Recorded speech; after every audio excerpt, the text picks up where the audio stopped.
What we have here is an old J10 Wild McLean boiler that we're going to take out, and we're going to put two smaller boilers in.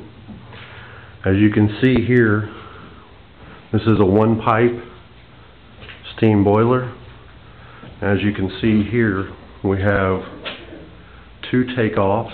One is a 5-inch on the right, and the left is a 3.5-inch.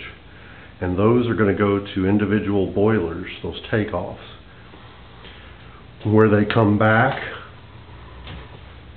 the return, this is one return, and it has a small end of main vent. It comes back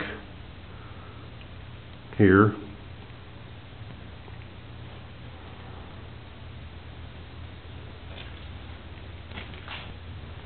And it ties in right there. And there is a check valve.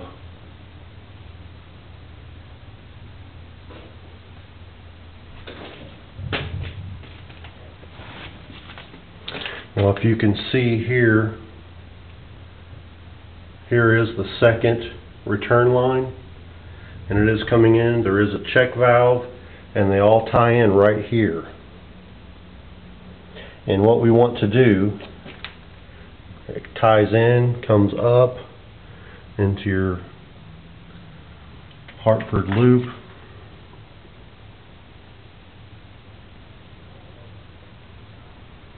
It comes up and over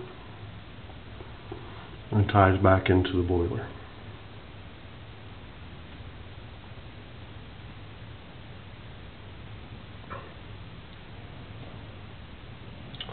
This goes down into the boiler,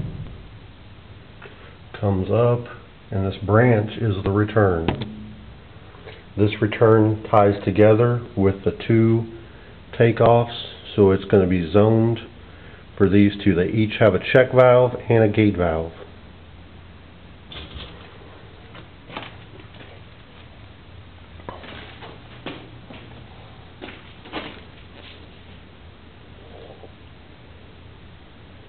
It's a J10.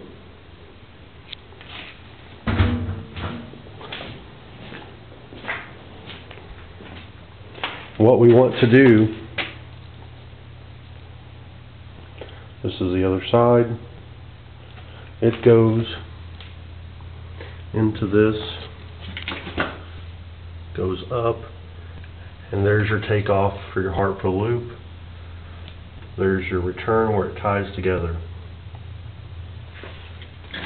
What we want to do is, where the two returns come back, put that into a big boiler feed with duplex pumps, and have a McDonnell Miller 150E come into each boiler, and each boiler will have its own pump that it will control. The boiler feed will be a Hoffman vertical, and it will be sized for a 50 horsepower. It's a model 50 BBFS. Excuse me, D, duplex.